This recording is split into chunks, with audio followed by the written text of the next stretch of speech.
আপোনালোকে গম পাইছে যে ডিব্ৰুগড়ত এনেকুৱা এটা দালালৰ চক্ৰ ইয়াত নামিছে।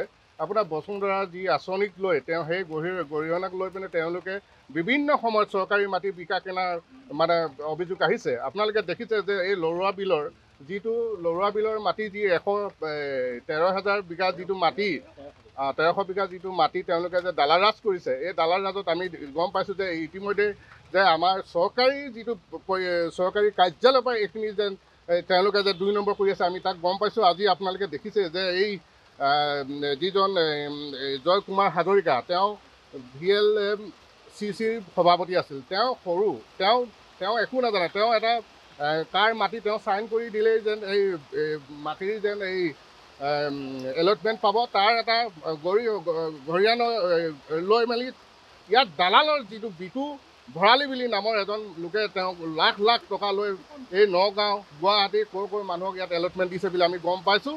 আমি কৈছোঁ যে এই সৰু মানুহক তেওঁলোকে গ্ৰেপ্তাৰ কৰি তেওঁলোকৰ এই যি বৰ্বৰতা দেখাইছে, এই যিবোৰ আপোনাৰ দেখিছে বৰালিবোৰ যিবোৰ ধৰি আনিব লাগিছে, ৰৌ বৰালি ইয়াত সাৰিব দিয়া নহ'ব।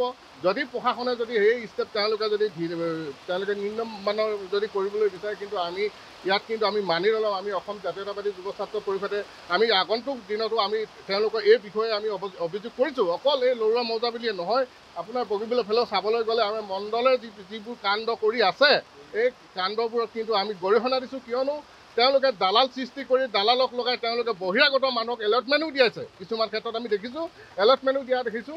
আৰু তেওঁলোকৰ আমাৰ যিখিনি স্থানীয় মানুহ, কিন্তু তেওঁলোকে আজিলৈকে এলটমেণ্ট পোৱা নাই। আৰু তেওঁলোকে হাজাৰ পইচা দি পিনে তেওঁলোকক দিয়া হৈছে। তেওঁলোকে এলটমেণ্ট দিয়াৰ নামত তেওঁলোকে পইচা লৈছে। আৰু এই বস্তুখিনি আমি পোহৰলৈ আনিবলৈ চেষ্টা কৰিম। আৰু এতিয়া যিখিনি আমি দেখিছোঁ, যিকেইজনক এতিয়া জেললৈ পঠাইছে, তেওঁলোকক কি ধৰণে বিহিত ব্যৱস্থা লৈ আমি চাম। আৰু আমি ভাবিছোঁ যে ইয়াত ৰৌ বৰালি বহুত আছে আৰু তেওঁলোকক আওতালৈ আনিব লাগে। নানিলে কিন্তু আমি যুৱ ছাত্ৰ পৰিষদে কিন্তু আমি কেতিয়াও শান্তত বহি নাথাকিম। আপোনালোকে গম পাইছে যে ডিব্ৰুগড়ত এনেকুৱা এটা দালালৰ চক্ৰ ইয়াত নামিছে।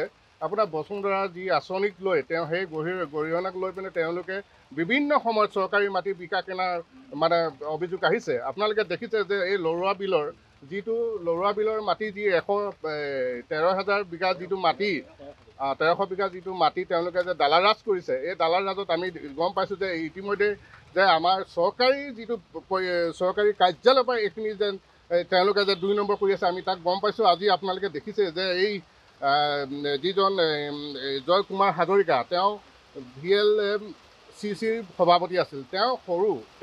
তেওঁ একো নাজানে। তেওঁ এটা কাৰ মাটি তেওঁ চাইন কৰি দিলেই যেন এই মাটিৰ যেন এই এলটমেণ্ট পাব, তাৰ এটা গৰিয়ান লৈ মেলি ইয়াত দালালৰ যিটো বিটু ভৰালী বুলি নামৰ এজন লোকে তেওঁক লাখ লাখ টকা লৈ এই নগাঁও গুৱাহাটী ক'ৰ মানুহক ইয়াত এলটমেণ্ট দিছে বুলি আমি গম পাইছোঁ।